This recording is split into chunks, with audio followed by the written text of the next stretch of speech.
Olá, começa agora o JR Entrevista. Com a gente hoje o diretor-geral da Polícia Rodoviária Federal, Eduardo Ágil. E entre as responsabilidades da Polícia Rodoviária Federal estão garantir a segurança e a mobilidade nos mais de 75 mil quilômetros de estradas federais que cortam o Brasil. Diretor, um prazer recebê-lo aqui, seja muito bem-vindo. Vamos começar falando da importância da Polícia Rodoviária Federal no combate ao coronavírus e também nas estratégias de transporte durante a pandemia. Por exemplo, em Manaus, vocês ajudaram a transportar mais de 200 mil metros cúbicos de oxigênio. Fala um pouquinho para a gente sobre essa operação. Bom, desde o início nós temos nos preocupado em garantir a mobilidade, a fluidez dos insumos aos necessitados e aos locais atingidos pela pandemia. Especificamente em Manaus, nós tivemos duas grandes operações, uma operação levando pela BR-319 uma quantidade substancial de oxigênio e enfrentando aí vários problemas durante o decurso. Foram 5 dias.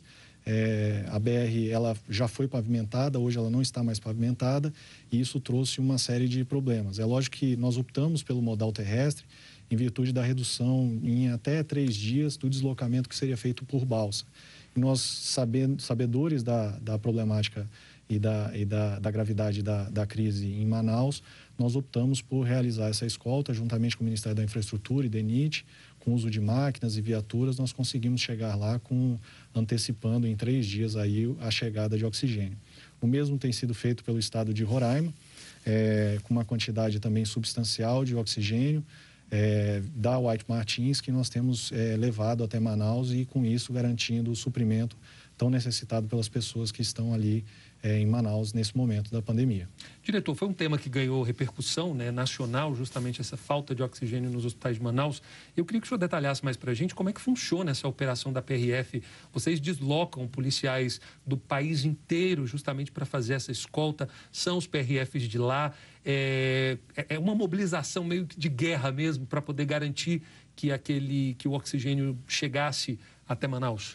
Então, sim, a ideia é que a gente amplie ao máximo a velocidade dessa chegada. E com isso, a PRF, por trabalhar num país continental, com mais de 75 mil quilômetros de rodovia sob nossa circunscrição, nós temos uma série de expertise, uma delas é a cadeia logística. E para a levada, por exemplo, de oxigênio para Manaus, nós fizemos um encontro das duas equipes, uma vindo de Manaus, outra vindo de Rondônia, para que no meio elas pudessem trocar o serviço e cada uma seguir. Com isso, se nós tivéssemos algum problema com o equipamento ou com as viaturas que estavam apoiando esse deslocamento, nós teríamos aí capacidade de uma equipe prover a ajuda à outra. É lógico que existe a necessidade de se fazer o serviço com a maior presteza, eficiência e segurança possível e, ao mesmo tempo, com o menor custo para a sociedade. E, nessa perspectiva, existem uma série de cálculos de proximidade, com o custo que eu vou trazer efetivos de outros locais e lógico que isso tudo é colocado na ponta da caneta e a gente decide uma melhor estratégia, mas, lógico, pensando na melhor entrega possível à sociedade. Diretor, a gente sabe que uma operação muito importante que a PRF também fez recentemente foi a escolta do transporte de vacinas contra o coronavírus em todo o país. Vacina, a gente sabe que a escassez dela é que hoje vale mais do que ouro aqui no Brasil. Como é que foi organizar uma operação desse tamanho diante da complexidade que envolve, a delicadeza desse tipo de insumo e, obviamente, também os riscos, A gente sabe, como eu disse, que vale ouro hoje no Brasil essas vacinas. Então, pensando na questão de segurança, que o governo federal estruturou uma operação para que nós pudéssemos, à medida do risco identificado, prover uma estrutura de segurança adequada. Então, o Ministério da Justiça, por intermédio do ministro André, reuniu todas as capacidades que estão à sua disposição, seja a Polícia Federal, a Polícia Rodoviária Federal e outros órgãos, para que nós pudéssemos dar o apoio necessário e garantir também a mobilidade e segurança dessas cargas. Então, o governo federal tem, por intermédio do Ministério da Saúde, todo um cronograma de chegada dos insumos, vacinas e do processamento que é feito posteriormente à chegada dos insumos e vacinas e da distribuição. E, para isso, é muito interessante a capilaridade dos órgãos federais que estão presentes nos vários estados da nação e, por isso, a gente consegue ter um padrão constante de provimento de segurança e, ao mesmo tempo, se preocupar com rotas, com adiantamento de possíveis impedimentos ou novos caminhos que precisam ser adotados para que a gente chegue o mais rápido possível, com a maior segurança possível, no local onde essas vacinas serão depositadas ou ministradas ou distribuídas. É lógico que é uma operação bastante complexa, existe toda uma parte dela que, por questões de segurança, a gente acaba não tratando de forma aberta, mas lógico que nós temos uma estrutura adequada e capaz de segurança ao redor da estrutura. Realmente a distribuição de vacinas, por conta da capilaridade, da necessidade de atingir uma enormidade de pessoas e lugares, tem um envolvimento grande das forças policiais federais. Agora, por curiosidade, diretor, uma operação como essa que envolve um produto tão delicado e essencial nesse momento, existe um trabalho de inteligência para tentar identificar alguma eventualidade, algum ataque eventual?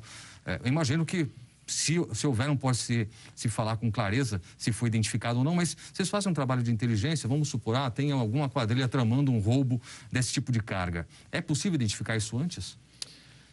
A polícia trabalha com a prevenção. É sempre melhor prevenir do que remediar. E, nessa perspectiva, toda a grande operação da Polícia Rodoviária Federal e das demais polícias pressupõe uma etapa de planejamento e uma etapa de proteção à própria operação e uma etapa de segurança, que envolve conhecimento de inteligência, antecipação de movimentos, movimentos no sentido de ações que poderiam interferir nesse deslocamento. Mas, sim, o trabalho de inteligência pressupõe qualquer grande operação e assim como qualquer grande operação, essa é uma que depende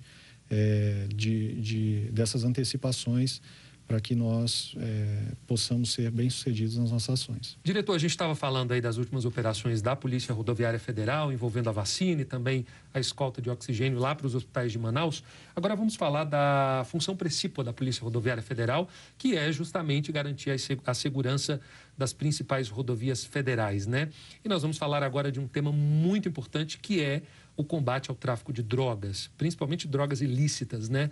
O ano de 2020, a gente tem aí dados super importantes. A Polícia Rodoviária Federal bateu recorde, 720 toneladas de maconha, 30 toneladas de cocaína e 120 milhões de maços de cigarro. Tudo isso foi apreendido pela PRF. Queria que o senhor explicasse para a gente como é que esse trabalho, é um trabalho meio que de formiguinha, vai investigando e vai aprendendo, como é que funciona? Esse trabalho, em grande parte, se deve ao investimento em algo que nós chamamos de policiamento orientado por inteligência e tecnologia. Nós investimos, durante os últimos anos, um quantitativo bastante significativo de recursos no desenvolvimento de tecnologias e no desenvolvimento de pessoas que pudessem trazer resultados expressivos. A gente brinca lá que são investimentos inéditos e resultados históricos. A gente está falando em maconha num incremento de 123% na apreensão de um ano que já era recorde, que foi 2019. A mesma coisa a cocaína, a gente está falando num incremento aí chegando a 30 toneladas, mais de 30 toneladas na verdade. A gente está falando num incremento de 25% em comparativo a 2019. E na parte de maços de cigarro, a gente também fala num incremento de 20%. É lógico que nós vínhamos num trabalho muito profissional, explorando a expertise dos nossos policiais, mas existe esse boom alcançado através do emprego de tecnologia e inteligência.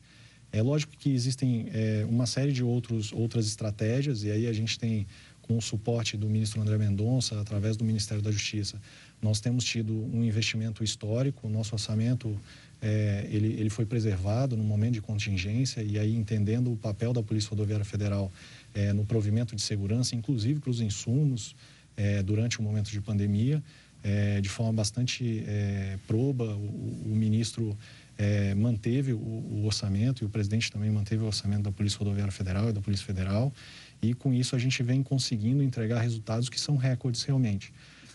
Só o ano passado a gente está falando em 9 mil veículos que foram devolvidos aos seus legítimos donos.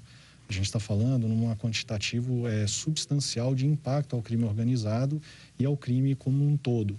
É lógico que o Brasil é um país que optou lá atrás pelo modal rodoviário. E nessa perspectiva, toda a sua estrutura logística, ela tem uma alta dependência do modal rodoviário e, por isso, por reboque, a competência da Polícia Rodoviária Federal é tão importante.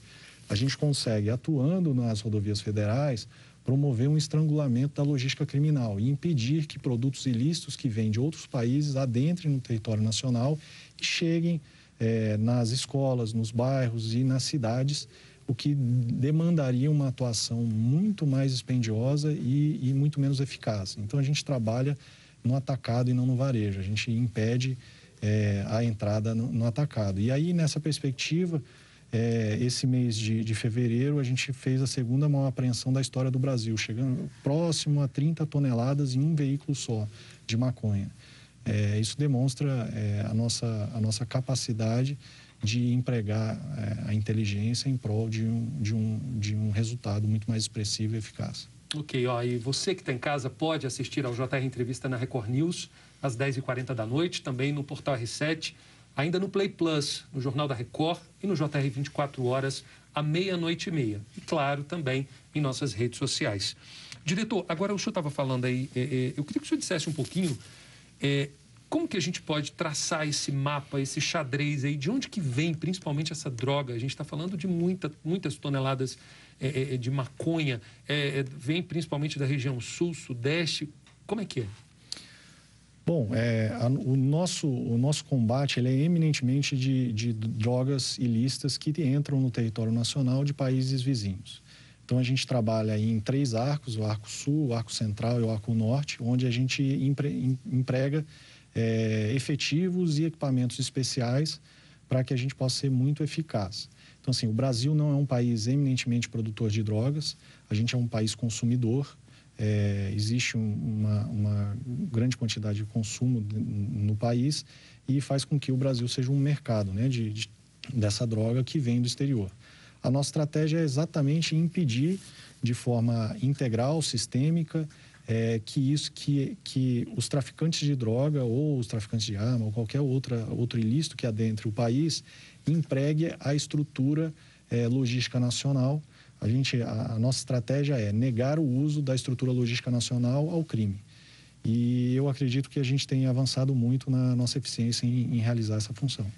Diretor, a gente sabe que não só drogas são apreendidas, mas também valores, dinheiro em espécie, reais e dólares. Seria importante a gente mostrar aqui para o nosso telespectador quanto que foi apreendido nessas moedas e para onde vai esse dinheiro após a apreensão. Então, o ano de 2020 foi um ano que a gente também bateu o recorde na apreensão de numerário em espécie. Então, a gente está falando de por volta de 5 milhões de dólares em espécie e quase 40 milhões de reais em espécie apreendidos por uma série de motivos. Um desses motivos é exatamente o envolvimento no tráfico de drogas. Havendo envolvimento no tráfico de drogas, esse dinheiro é revertido ao Fundo Nacional Antidrogas, que, por sua vez, tem uma série de atribuições. Uma delas é retornar em investimentos estruturais ao combate ao tráfico de drogas. Então, meio que os quantitativos que são apreendidos nessa situação acabam retornando ao poder público para que ele empreenda ações para reprimir e prevenir a distribuição e a entrada de drogas no nosso país. A própria PRF acaba beneficiada com esses valores em termos de equipamentos, por exemplo. Exatamente. O Ministério da Justiça, através da Secretaria Nacional Antidrogas, inclusive a gente está na construção de um Centro Nacional de Desenvolvimento de Cães de Faro, voltado ao treinamento, capacitação e disseminação da cultura de uso de cães para combate ao uso, transporte e tráfico de drogas em todo o país. São ações bastante importantes que revertem em prol da sociedade. A gente retira do crime e entrega à sociedade um produto que tem por finalidade a proteger. Diretor, um outro grave problema, né, que é aí um problema não só das rodovias, mas assim, dentro das cidades também, a gente está falando de exploração sexual. Um próprio levantamento feito pela Polícia Rodoviária Federal aponta que em 2019 cresceu, né, essa quantidade de pontos vulneráveis em aproximadamente 47%. A Polícia Rodoviária também fez um levantamento, 116 pontos considerados críticos. Desde que eu entrei no jornalismo, e faz um bom tempo, eu sempre acompanho matérias de pontos críticos que são utilizados para exploração sexual. Isso não acaba? Por que há essa proliferação desses locais? Alessandro, o primeiro ponto que a gente precisa esclarecer é que o ponto crítico não é necessariamente um ponto onde se efetiva a exploração de crianças e adolescentes. É um ponto onde o policial, onde os agentes públicos destinam uma atenção mais elevada para combater a exploração sexual de crianças e adolescentes naquele lugar. Então, a gente está falando de pontos onde existe efetivadamente a prostituição, onde não tem câmeras, onde não tem iluminação, onde existe uma série de fatores que poderiam propiciar essa atividade criminosa.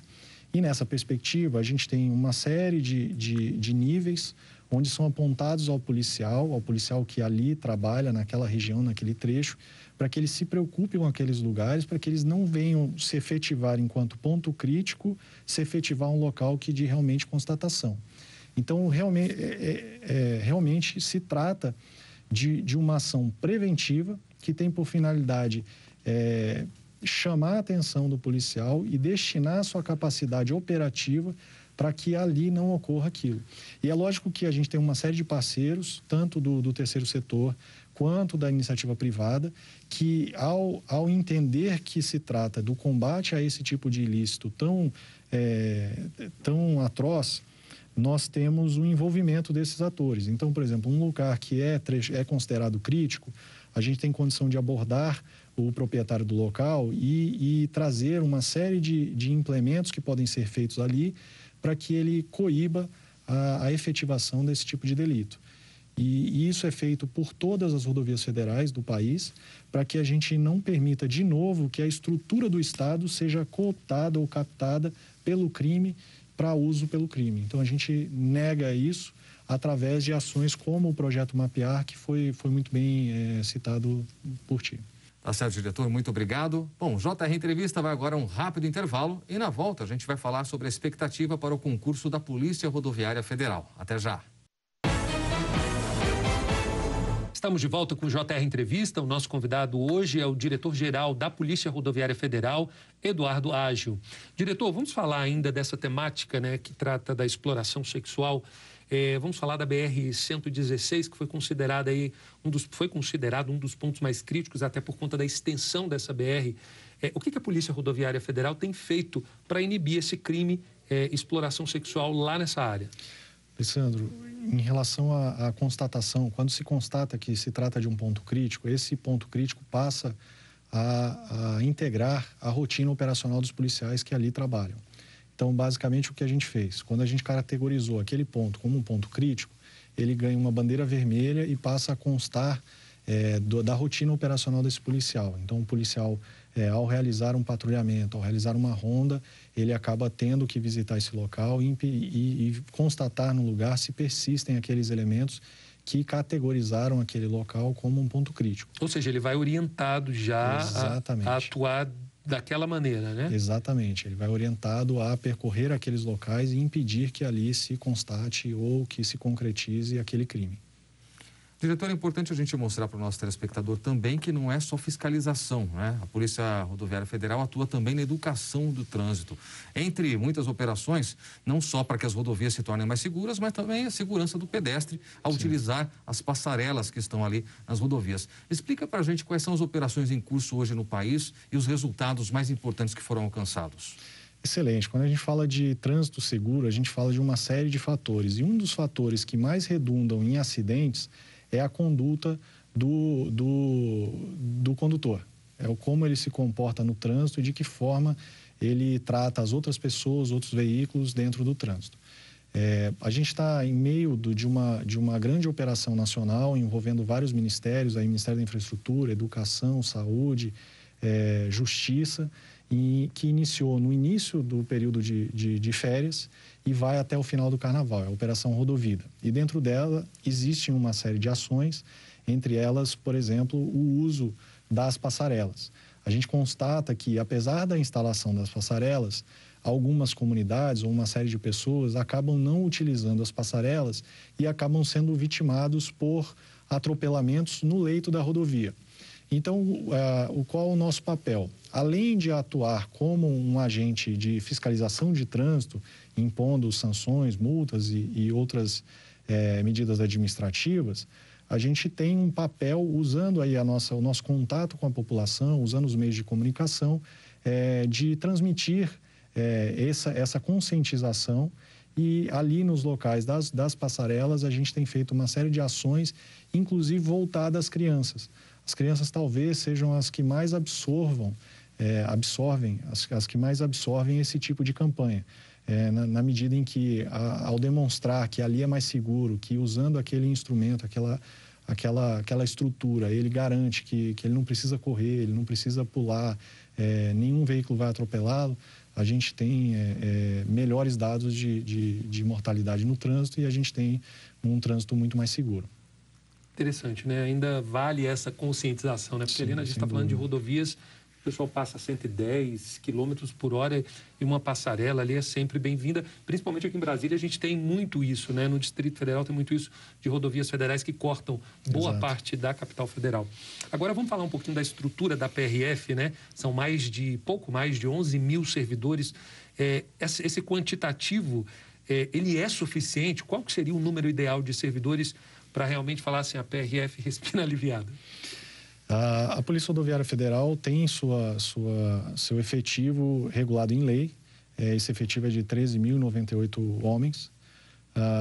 Nós estamos, depois, com autorização do presidente Bolsonaro, do novo concurso de 1.500 homens, de 1.500 policiais, e a autorização da convocação dos excedentes, os 650 policiais que foram formados no ano passado e já no ano passado iniciaram o seu trabalho, nós tivemos um incremento substancial no efetivo. A gente está falando que, ao final desse último concurso que está em curso, nós teremos aí 40% dos policiais da Polícia Rodoviária Federal, todos nomeados e formados durante o governo do presidente Jair Bolsonaro. Agora, diretor, a gente está falando de vagas disponíveis, concurso, muita gente sonha com uma carreira. O que precisa ser? O que aquela pessoa que pretende integrar a Polícia Rodoviária Federal precisa ter de qualidades? Como ela pode buscar essa carreira? A carreira da Polícia Rodoviária Federal ela é uma carreira única, definida, né, pela Constituição como carreira, estruturada em carreira, segundo o parágrafo 2º do artigo 144 da Constituição Federal, e a nossa carreira é regulada pela Lei 9654. A lei ela traz alguns requisitos. O primeiro deles é que se trata de um cargo de nível superior, portanto é necessário que aquele candidato tenha formação superior. Em qualquer área? Em qualquer área. Desde que o diploma dele seja reconhecido pelo MEC, ele, portanto, pode concorrer à vaga de policial rodoviário federal. O segundo ponto é que o ingresso se dá por concurso público, estruturado em 2 etapas. O primeiro a parte de provas, aí é prova objetiva, a prova redação, títulos, e depois ele tem um curso de formação. Esse curso de formação, ele dura entre 18 a 20 semanas, que é o padrão internacional. O FPI assim o faz, o DEA também assim o faz. E durante esse período ele ganha uma série de competências, habilidades e capacidades que são desenvolvidas para que ele possa desempenhar a atividade policial de forma exímia e com excelência, que é basicamente o que a sociedade demanda de um policial rodoviário federal. Um ponto também muito interessante é que o perfil psicológico e físico desse candidato deve ser alinhado ao desempenho das atividades que a Polícia Rodoviária Federal faz. Então, é pressuposto, por exemplo, o emprego de armamento, de arma de fogo. Portanto, é importante que aquele candidato tenha um perfil que possa empregar uma arma de fogo. Só para lembrar de uma coisa que o diretor comentou fora do ar, me parece que a nossa Polícia Rodoviária Federal tem a carreira similar à dos norte-americanos, à dos Estados Unidos, é isso mesmo? Exato. A Polícia Rodoviária Federal é uma instituição de carreira única, ela ingresso único e cargo único. Então, basicamente, o policial entra enquanto policial de 3ª classe e segue por 18 steps de progressão e promoção na carreira até chegar ao final a um policial de classe especial nível 3. Agora, vale falar isso que eu ia comentar. É o seguinte, a gente está vindo aí de um período muito escasso na área de concurso público, então todo mundo está fazendo concurso e o pessoal está fazendo... Enfim, quando chega na Polícia Rodoviária Federal, ele vai para a rodovia. Ele vai ser um policial rodoviário de rodovia, de ficar ali... Então, assim, é bom deixar claro, porque às vezes a pessoa faz o concurso, passa... Já tive colegas que fizeram e falaram, caramba, tinha que ir para a rodovia. Ué, mas é a função do policial, né? A atividade da Polícia Rodoviária Federal é inerentemente imbricada com a rodovia federal. É natural que o órgão tenha uma série de atribuições e isso pressupõe também o emprego em uma enormidade de funções. Então, a gente está falando, por exemplo, do sinotecnia. Ele poderia ser um agente sinotécnico e operar com cães para farejamento de drogas, numerários, explosivos e uma série de outras questões. Ele poderia trabalhar na área de suporte aerotático, com aeronaves, pilotando tanto a aeronave de asa rotativa quanto a aeronave de asa fixa. Ele pode trabalhar na área de operações especiais, ele pode trabalhar nas unidades operacionais, na delegacia, na área administrativa. Tem uma série, assim, a Polícia Rodoviária Federal é um órgão num país continental que cuida de uma quantidade substancial de rodovias. E assim, eu acho que entrando na PRF, eu tenho certeza que esse candidato vai se deslumbrar com a quantidade de atribuições e a quantidade de ações em que ele vai poder empregar a sua expertise em prol da sociedade. E para esses candidatos, diretor, onde que as provas podem ser realizadas? É em todo o país? No nosso contrato com a prestadora de serviços, que realizará o nosso concurso, ficou consignado a necessidade de, pelo menos, em todas as capitais do país, serem realizadas provas. Isso permite que tenha uma redução de custos para os candidatos que moram em estados longínquos, ou em estados distantes, né? E permite também a possibilidade de aplicação em provas em locais onde a quantidade de inscritos justifica aquela prova. Então, por exemplo, eu tenho um polo, vou dar um exemplo, Campinas, por exemplo. Então, assim, havendo uma quantidade suficiente de inscritos, poderia haver prova em Campinas. Mas em São Paulo, capital, certeza que haverá. Ok, obrigado, então. Olha, o JR Entrevista faz uma pequena pausa. No próximo bloco, a gente vai falar sobre a importância de investimentos em tecnologia para combater a criminalidade nas rodovias federais. Não sai daí, até já. O JR Entrevista está de volta e aqui com a gente hoje o diretor-geral da Polícia Rodoviária Federal, Eduardo Aggio. Diretor, vamos falar um pouco agora sobre tecnologia, inteligência e recursos tecnológicos de modo geral que são empregados para o combate à criminalidade nas rodovias. Hoje vocês têm uma gama importante do que se dispõe, o que vocês planejam daqui para frente para modernizar ainda mais a PRF. Eu acredito que o investimento em tecnologia realmente é central para qualquer atividade que pressuponha uma entrega eficiente de resultados, né? com resultados com eficiência e excelência. A Polícia Rodoviária Federal vem, ao longo do tempo, trabalhando os dados que advêm da rodovia federal. Então, a gente tem uma série de ações, não só voltadas ao crime, mas à redução da acidentalidade nas rodovias federais, da mortalidade, e isso pressupõe um estado da arte em lidar com esses números e empregar o efetivo com base nesses números. O uso de estatística, o uso de ferramentas de georreferenciamento, geolocalização e entender de que forma as atividades e os que a gente está lidando acabam influenciando na nossa atividade, de que forma a gente pode alocar o nosso efetivo de uma maneira mais eficiente. É lógico que a gente vive um momento sem paralelo no avanço da tecnologia, com adentramento de inteligência artificial, com exploração cada vez maior de massa de dados, através de ferramentas de aprendizado de máquina, de inteligência artificial e outras metodologias. A gente tem o nosso compromisso aí, né, no ano de 2020, inclusive era um ano de transformação digital, e a ideia era que a gente pudesse alavancar os nossos resultados e alavancar os nossos serviços através do uso de tecnologia.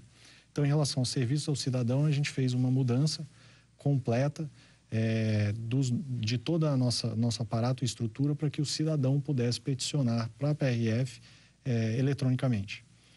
Também inserimos algumas ferramentas que o governo federal tem desenvolvido, como o PagTesouro, que agiliza demais, com o uso de tecnologia, o cômputo do pagamento de determinadas taxas, tarifas ou preço público.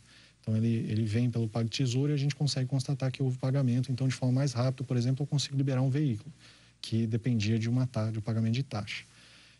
No outro lado, no viés de combate ao crime e redução de acidentes de trânsito, a gente tem uma série de ferramentas. Então, o uso de raio-x é algo importante. O ministro André garantiu recursos para que a gente tivesse a compra de novos veículos com uso de raio-x, que é uma vertente que nós temos explorado, que é o que a gente chama de fiscalização não intrusiva.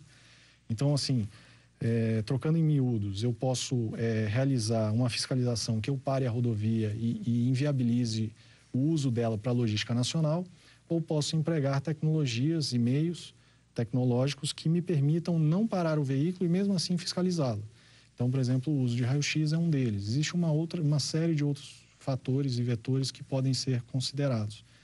É lógico que com essas ferramentas a gente potencializa também a inteligência e a amálgama dessas duas capacidades acaba impulsionando muito mais o policiamento, e a gente tem um policiamento que, para ser bem objetivo, basicamente 91% das nossas apreensões de cocaína advieram de informações oriundas da tecnologia e da inteligência. Então, assim, não é algo que é feito de forma esporádica ou pontual, é algo sistêmico, estrutural e direcionado. Agora, diretor, a Polícia Rodoviária Federal, ela trabalha junto com o Ministério da Infraestrutura justamente para melhorar, né, a logística e a mobilidade do país.